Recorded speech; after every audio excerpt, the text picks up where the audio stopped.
नमस्कार दोस्तों, crime story channel पर मैं राजेश आपका स्वागत करता हूं। दोस्तों, आज मैं आपको अपराध की जिस वारदात के बारे में बताने जा रहा हूं, वो वारदात बरेली उत्तर प्रदेश में हुई थी। तो चलिए दोस्तों, जानते हैं इस वारदात के बारे में। 42 साल के अवधेश सिंह जादौन फिरोजाबाद जिले के भीतरी गांव के निवासी थे। वो बरेली जिले के सहोड़ा में स्थित कुंवर ढाकनलाल इंटर कॉलेज में हिंदी लेक्चरर के पद पर तैनात थे। नौकरी के चलते 2.5 वर्ष पहले उन्होंने बरेली के कर्मचारी नगर की निर्मल रेजिडेंसी में अपना निजी मकान ले लिया था, जिसमें वो अपनी पत्नी विनीता और 6 साल के बेटे अंश के साथ रहते थे। अवधेश की मां अन्नपूर्णा देवी गांव में रहती थी। 12 अक्टूबर 2020 को उन्होंने अवधेश से फोन पर बात की। अवधेश उस समय काफी परेशान था। मां ने उन्हें दिलासा दी कि जल्द ही सब ठीक हो जाएगा। इसके बाद उन्होंने फिर बेटे से बात करनी चाहिए, लेकिन बात नहीं हो सकी। अवधेश का मोबाइल बार बार स्विच ऑफ आ रहा था। अन्नपूर्णा को चिंता हुई तो वो 16 अक्टूबर को बरेली पहुंच गई। जब वो बेटे के मकान पर पहुंची तो वहां मेन गेट पर ताला लगा मिला। पड़ोसियों से पूछताछ की तो पता चला कि 12 अक्टूबर 2020 को कुछ लोग कार से अवधेश के मकान पर आए थे। तब से उन्हें नहीं देखा गया। अन्नपूर्णा का दिल किसी अनहोनी की आशंका से धड़कने लगा। वो वहां से स्थानीय थाना इज्जत नगर पहुंच गई और थाने के इंस्पेक्टर के वर्मा को पूरी बात बताई। ये भी बताया कि अवधेश को अपने ससुराल वालों से खतरा था। ये बात अवधेश ने 12 अक्टूबर को फोन पर बात करते समय मां को बताई थी। उसकी पत्नी विनीता भी अपने बच्चे के साथ गायब थी। इस पर अन्नपूर्णा से लिखित तहरीर लेकर इंस्पेक्टर वर्मा ने थाने में अवधेश सिंह जादौन की गुमशुदगी की रिपोर्ट दर्ज करा दी।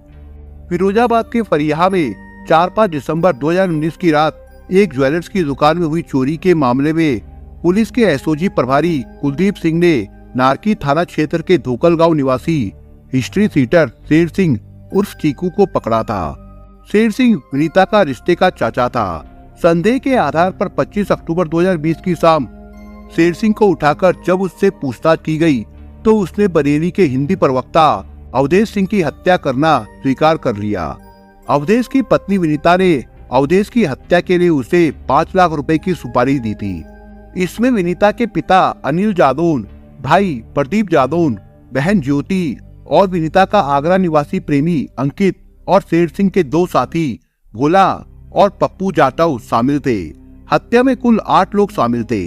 शेर सिंह ने बताया कि बरेली में हत्या करने के बाद शव को सभी लोग फिरोजाबाद लेकर आए और यहाँ नारकी में रामदास नाम के व्यक्ति के खेत में गड्ढा खोदकर दफना दिया था। इस खुलासे के बाद फिरोजाबाद पुलिस ने बरेली की इज्जत नगर पुलिस को सूचना दी। अवधेश की मां अन्नपूर्णा को बुलाकर 26 अक्टूबर 2020 को फिरोजाबाद पुलिस ने तहसीलदार की उपस्थिति में उस खेत में बताई गई जगह पर खुदाई करवाई तो वहां से अवधेश का शव मिल गया। चेहरा बुरी तरह जला हुआ था। पुलिस ने शव को पोस्टमार्टम के लिए भिजवा दिया। अवधेश का शव मिलने के बाद उसी दिन इज्जत नगर थाने में ज्योति, अनिल, प्रदीप, अंकित, शेर सिंह, भोला सिंह और पप्पू जाटव के खिलाफ धारा 147, 302, 201 के तहत मुकदमा दर्ज कर लिया गया। इसके बाद हत्या अभियुक्तों की तलाश में ताबड़तोड़ दबिश दी गई, लेकिन सभी अपने घरों से लापता थे। उन सभी के मोबाइल नंबर सर्विलांस पर लगवा दिए गए। सभी के मोबाइल बंद थे। बीच में किसी से बात करने के लिए कुछ देर के लिए खुलते तो फिर बंद हो जाते। उनकी लोकेशन जिस शहर की पता चलती वहां पुलिस टीम भेज दी जाती, लेकिन वहां पहुंचने से पहले ही हत्यारे वहां से निकल जाते थे। 31 अक्टूबर 2020 को एक हत्या आरोपी पप्पू जाटव उर्फ अखंड प्रताप को इंस्पेक्टर के वर्मा ने गिरफ्तार कर लिया। उसने भी बयान में वही कहा जो शेर सिंह ने बताया था। इस बीच 5 नवंबर को इज्जत नगर पुलिस ने भी सभी आरोपियों की गैर जमानती वारंट हासिल कर लिए थे। इससे डरकर अगले ही दिन अवधेश की पत्नी विनीता ने अपने वकील के माध्यम से थाने में सरेंडर कर दिया। पूछताछ में वो अपने मृतक पति अवधेश को ही गलत साबित करने पर तुल गई थी, जबकि उसकी सारी हकीकत सामने आ गई थी। जब उससे सवाल पूछे गए तो वो कई सवालों पर चुप्पी साध गई। अनिल जादौन परिवार के साथ फिरोजाबाद के गांव खोरिया खुर्द में रहते थे। वो सेना से रिटायर थे। परिवार में पत्नी रेखा और 3 बेटियां विनीता, नीतू और ज्योति व एक बेटा प्रदीप था। अनिल के पास पर्याप्त कृषि योग्य भूमि थी। तीनों बेटियां काफी खूबसूरत थी और सभी ने स्नातक तक की पढ़ाई पूरी कर ली थी। 2010 में नीतू का अफेयर गांव के ही पूर्व प्रधान के बेटे के साथ हो गया था, जिस पर काफी बवाल हुआ था। इस पर अनिल ने जल्दी से जल्दी अपनी बेटियों का विवाह करने का फैसला कर लिया। नारखी थाना क्षेत्र के ही गांव भीतरी में बाबू सिंह का परिवार रहता था। परिवार में पत्नी अन्नपूर्णा और 2 बेटे रमेश और अवधेश थे। रमेश का विवाह हो चुका था और वो परिवार के साथ जयपुर में रहकर नौकरी कर रहा था।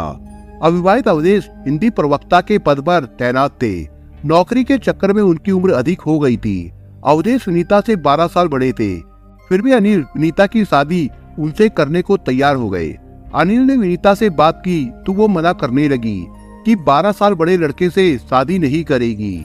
अनिल ने जब समझाया कि वो सरकारी नौकरी में है, उसके पास पैसों की कमी नहीं है, तो वो शादी के लिए तैयार हो गई। 2011 में अवधेश का विनीता से विवाह हो गया। उस दिन ज्योति की भी शादी हुई। विनीता मायके से ससुराल आ गई। विनीता पढ़ी लिखी आजाद ख्यालों वाली युवती थी, जबकि अवधेश सीधे साधे सरल स्वभाव के थे। दोनों एक बंधन में तो बंध गए, लेकिन उनके विचार, उनकी सोच बिल्कुल एक दूसरे से अलग थी। विनीता को ठाड़ बाट से रहना पसंद था, जबकि अवधेश को साधारण तरीके से जीवन जीना अच्छा लगता था। दोनों की सोच और ख्याल एक नहीं थे, तो आए दिन मनमुटाव और विवाद होने लगा। विनीता की अपनी सास अन्नपूर्णा से भी नहीं बनती थी। अवधेश अपनी माँ की बात मानते थे। विनीता इस बात को लेकर भी चिढ़ती थी। दोनों के बीच विवाद कम होने का नाम नहीं ले रहे थे।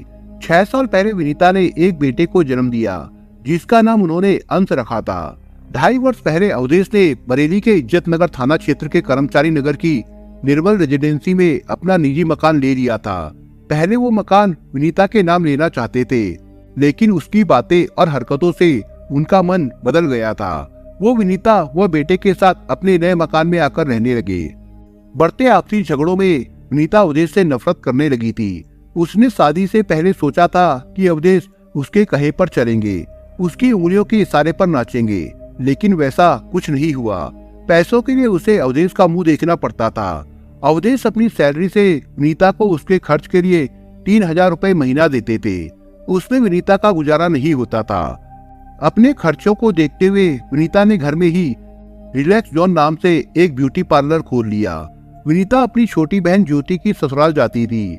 वहीं पर उसकी मुलाकात सिपाही अंकित यादव से हो गई। अंकित यादव बिजनौर का रहने वाला था। उस समय उसकी पोस्टिंग मैनपुरी में थी। अंकित अविवाहित था और काफी स्मार्ट भी था। विनीता से उसकी बात हुई तो वो उसके रूपजाल में उलझकर रह गया। फिर दोनों मोबाइल पर बातें करने लगे। एक दिन अंकित विनीता से मिलने बरेली आया। दोनों एक होटल में मिले। उस दिन से दोनों के बीच प्रेम संबंध बन गए। वो विनीता से मिलने अक्सर बरेली आने लगा। विनीता का भाई प्रदीप एक मल्टी लेवल मार्केटिंग कंपनी में नौकरी करता था। उसने विनीता से कहा कि वो मल्टी लेवल मार्केटिंग से जुड़ी कंपनी वेस्टीज से जुड़ जाए। इसमें कम समय में ज्यादा पैसा कमाने का मौका मिलता है। चेन मार्केटिंग कंपनियां कंपनी से जुड़ने वाले लोगों को बड़े बड़े सपने दिखाती है। विनीता ने भी कंपनी से जुड़ने का फैसला कर लिया। वो कई मीटिंग में भी गई और मीटिंग में जाने के बाद उस पर चेन मार्केटिंग के जरिए जल्दी से जल्दी पैसा कमाकर रईस बनने का नशा सवार हो गया। इसके लिए उसने इसी साल की शुरुआत में कंपनी ज्वाइन कर ली। इसके लिए विनीता ने किसी बड़ी महिला अधिकारी की तरह अपनी ड्रेस बनाई। शानदार सूट बूट में चश्मा लगाकर जब वो इंग्लिश में बड़े विश्वास के साथ अपनी बात किसी व्यक्ति के सामने रखती तो वो उसका मुरीद हो जाता और उसके कहने पर कंपनी ज्वाइन कर लेता था। भाई प्रदीप की कार विनीता अपने पास रखने लगी थी। वो इसी कार से लोगों से मिलने जाती थी। लग्जरी कार से सूटेड बूटेड महिला को उतरता देखकर लोगों पर इसका काफी गहरा प्रभाव पड़ता। घर की 4 दीवारी से विनीता बाहर निकली तो उसने अपने लिए पैसों का इंतजाम करना शुरू कर दिया। अब लोग विनीता से मिलने उसके घर भी आने लगे थे। अवधेश तो दिन में कॉलेज में होते थे और शाम को ही लौटते थे। उन्हें पड़ोसियों से पता चलता तो अवधेश और विनीता में विवाद होता। विनीता जब पहले अवधेश से नहीं डरी दबी तो अब तो वो खुद ही कमा रही थी। ऐसे में अवधेश को ही शांत होना पड़ता था। दोनों के बीच की दूरियां गहरी खाई में तब्दील होती जा रही थी। दूसरी ओर विनीता की बहन ज्योति का अपने ससुराल वालों से मन मिटाव हो गया था। वो काफी समय से मायके में रह रही थी। विनीता ने उसे अपने पास रहने के लिए बुला लिया। इससे भी अवधेश खपा था। लॉकडाउन के दौरान फेसबुक पर विनीता की दोस्ती अमित सिसोदिया उर्फ अंकित से हुई। अमित आगरा का रहने वाला था और उसी वेस्टीज कंपनी से जुड़ा हुआ था जिससे विनीता जुड़ी थी। अमित शादीशुदा था और एक बेटे का पिता भी। दोनों की फेसबुक पर बातें हुई तो पता चला कि अमित विनीता के भाई प्रदीप का दोस्त है। इसके बाद दोनों खुलकर बातें करने लगे और मिलने भी लगे। दोनों अलग अलग शहरों में होने वाले कंपनी के सेमिनार में भी साथ जाने लगे। अमित और विनीता की सोच और विचार काफी मिलते हैं। एक साथ रहने के दौरान विनीता को ये बात महसूस हो गई थी। दोनों ही महत्वाकांक्षी थे और जिंदगी में खूब पैसा कमाना चाहते थे। विनीता और अंकित साथ बैठते तो कल्पनाओं की ऊंची उड़ानें भरते। एक दिन अमित उर्फ अंकित ने विनीता का हाथ अपने हाथ में लेकर कहा, विनीता, हम दोनों बिल्कुल एक जैसे हैं, एक जैसा सोचते हैं, एक जैसा काम करते हैं और एक ही उद्देश्य है। एक दूसरे का साथ भी हमें भाता है। क्यों ना हम हमेशा के लिए एक हो जाए। विनीता पहले हल्के से मुस्कुराई, फिर गंभीर मुद्रा में बोली, हाँ अंकित, मैं भी ऐसा ही सोच रही थी। ये भी सोच रही थी कि तुम मेरी जिंदगी में पहले क्यों नहीं आए। आ जाते तो मुझे कष्टों से ना गुजरना पड़ता। वो कुछ पलों के लिए रुकी, फिर बोली, खैर अब भी हम एक हो सकते हैं अगर ठान ले तो। विनीता की स्वीकृति मिलते ही अंकित खुश हो गया। तुमने कह दिया तो अब हमें एक होने से कोई नहीं रोक सकता, कहकर अमित ने विनीता को बाहों में भर लिया। विनीता भी उससे लिपट गई। अमित को पाकर जैसे विनीता ने राहत की सांस ली। उसे ऐसे ही युवक की तलाश थी जो उसके जैसा हो, उसे समझता हो और उसके लिए कुछ भी करने को तैयार हो जाए। दूसरी ओर वो सिपाही अंकित यादव से भी संबंध बनाए हुई थी। विनीता दिन रात एक करके अपनी मार्केटिंग के बिजनेस में सफल होना चाहती थी, इसलिए वो इसमें लगी रही। कुछ महीनों में ही उसने अपने अंडर में 1000 लोगों की टीम खड़ी कर दी। कंपनी ने उसे कंपनी का सिल्वर डायरेक्टर घोषित कर दिया। विनीता खुशी से फूली नहीं समाई। कंपनी ने उसे एक स्कूटी भी इनाम में दी। विनीता अपनी कंपनी के कार्यक्रम और उसके रिकॉर्डिंग संदेशों को अपने फेसबुक अकाउंट पर भी डालती रहती थी। कंपनी से जुड़ने के लिए वो लोगों से अपील करती थी कि उसके पास बिजनेस करने का एक अनोखा आइडिया है जिसमें महीने में 5 से 50 हजार रुपए तक कमा सकते हैं। जो कमाना चाहते हैं उससे मिले। विनीता की जिंदगी में सब कुछ अच्छा चल रहा था, बस खटकते थे तो अवधेश और उनके साथ होने वाले झगड़े। अब विनीता अवधेश से छुटकारा पाने की सोचने लगी थी। उसकी जिंदगी में अंकित आ चुका था। वो उसके साथ जिंदगी बिताने का सपना देखने लगी थी। अमित भी उससे कई बार कह चुका था कि वो कहे तो अवधेश को ठिकाने लगा दिया जाए, लेकिन वो ही मना कर देती थी।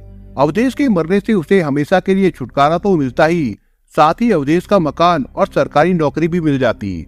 यही सोचकर उसने आगे की योजना बनानी शुरू कर दी। उसने अपने पिता व भाई से साफ कह दिया कि वह अवधेश के साथ नहीं रहना चाहती। उसे मारने से उसे मकान और उसकी सरकारी नौकरी मिल जाएगी। विनीता के पिता अनिल ने एक बार कहा भी कि वो अपना बसा हुआ घर ना उजाड़े, लेकिन विनीता नहीं मानी।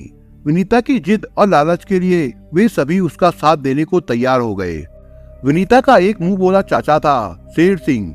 वो उसके पिता अनिल का खास दोस्त था। शेर सिंह नारकी थाने का हिस्ट्री सीटर था। उस पर वर्तमान में 16 मुकदमे चल रहे थे। विनीता ने शेर सिंह से कहा कि उसे पति अवधेश की हत्या करानी है। शेर सिंह ने उससे 5 लाख रुपए का इंतजाम करने को कहा तो विनीता ने हामी भर दी। अवधेश ने कार खरीदने के लिए घर में रुपए लाकर रखे थे। सोचा था कि नवरात्रि में बुकिंग कराकर धनतेरस पर गाड़ी खरीद लेगा। उन पैसों पर विनीता की नजर पड़ गई। विनीता ने उन रुपयों में से 70,000 रुपए निकालकर शेर सिंह को दे दिए। बाकी पैसा बाद में देने को कहा। इसके बाद शेर सिंह ने अपने गांव के ही भोला सिंह और एटा के पप्पू जाटव को हत्या में साथ देने के लिए तैयार कर लिया। शेर सिंह ने विनीता के पिता अनिल, भाई प्रदीप और प्रेमी अमित सिसोदिया के साथ मिलकर अवधेश की हत्या की योजना बनाई। विनीता ने बाद में ज्योति को भी इस बारे में बताकर अपने साथ शामिल कर लिया। 12 अक्टूबर 2020 की रात अवधेश रोज की तरह टहलने के लिए घर से निकले। उनके जाने के बाद विनीता ने हत्या के उद्देश्य से पहुंचे शेर सिंह, भोला, पप्पू जाटव, अनिल, प्रदीप और अंकित को घर के अंदर बुला लिया। सभी घर में छिपकर बैठ गए। कुछ देर बाद जब अवधेश लौटे तो घर में घुसते ही सबने मिलकर उन्हें दबोच लिया।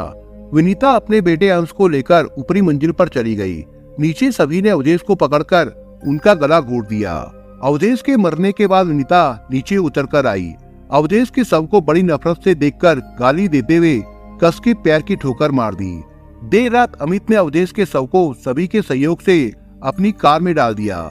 इसके बाद प्रदीप की कार जो विनीता के पास रहती थी, सब उसमें सवार हो गए। प्रदीप कार चला रहा था, उसके पीछे थोड़ी दूरी पर अंकित चल रहा था। लगभग 3.5 घंटे का सफर तय करके अवधेश के शव को लेकर वे फिरोजाबाद में नारकी पहुंचे, लेकिन तब तक उजाला हो चुका था। ऐसे में शव को कहीं दफना नहीं सकते थे। इन लोगों ने पूरा दिन ऐसे ही घूमते हुए निकाला। इस बीच शव को जलाने के लिए बाजार से तेजाब खरीद लिया गया था। अंधेरा होने पर नारकी में रामदास के खेत में गड्ढा खोदकर अवधेश के शव को उसमें डाल दिया गया। फिर शव पर तेजाब डाला गया, जिससे शव का चेहरा व कई हिस्से जल गए। शव को दफनाने के बाद सभी लोग वहां से लौट आए। विनीता बराबर वीडियो कॉल के जरिए उन लोगों के संपर्क में थी। 14 अक्टूबर 2020 को वो भी बेटे अंश को लेकर घर से भाग गई। शेर सिंह पकड़ा गया तो घटना का खुलासा हुआ। उसने विनीता के प्रेमी अंकित का नाम लिया। घटना की खबर अखबार की सुर्खियां बनी तो विनीता के प्रेमी सिपाही अंकित यादव ने देखी। अंकित ने हत्यारों में अपना नाम समझा। उसे लगा कि पुलिस को विनीता की कॉल डिटेल से उसके बारे में पता लग गया है, अब वो भी इस हत्याकांड की जांच में फंस जाएगा। दूसरे ओर अंकित नाम आने पर विनीता के सातिर दिमाग ने खेल खेला। अपने प्रेमी अमित सिसोदिया उर्फ अंकित को बचाने के लिए वो अंकित को ही फंसाने में लग गई। 26 अक्टूबर 2020 को वो अंकित यादव से मिलने संभल गई। 2 महीने से अंकित संभल की हयात नगर चौकी पर तैनात था। वहां वो उससे मिली। कुछ सिपाहियों ने उसे उसके साथ देखा भी। विनीता उससे मिलकर चली गई। इससे अंकित भयंकर तनाव में आ गया। विनीता अपने प्रेमी अमित सिसोदिया उर्फ अंकित को बचाना चाहती थी। समर्पण से पहले विनीता ने अपना मोबाइल भी तोड़ दिया था, ताकि पुलिस उस मोबाइल से कोई सुराग हासिल न कर सके। गैर जमानती वारंट जारी होने के बाद से सभी आरोपियों में इस बात का खौफ है कि पुलिस उनकी संपत्तियों को तोड़ फोड़ सकती है, कुर्क कर सकती है। इसलिए बारी बारी से सभी सरेंडर करने की तैयारी में लग गए। फिलहाल पुलिस शेष आरोपियों की तलाश में जुटी हुई थी और शेर सिंह की रिमांड 20 नवंबर को मिलनी थी। कुछ दिनों के बाद सभी आरोपियों ने पुलिस के सामने सरेंडर कर दिया और पुलिस ने सभी आरोपियों से पूछताछ करने के बाद उन सभी को कोर्ट में पेश किया, जहां से सभी को जेल भेज दिया गया था। दोस्तों, आप अगर चैनल पर नए हो तो आप चैनल को सब्सक्राइब करने के साथ कमेंट बॉक्स में इस कहानी के बारे में अपने विचार जरूर लिखिएगा। मिलता हूं एक नई कहानी के साथ, तब तक के लिए अपना ख्याल रखिएगा। धन्यवाद।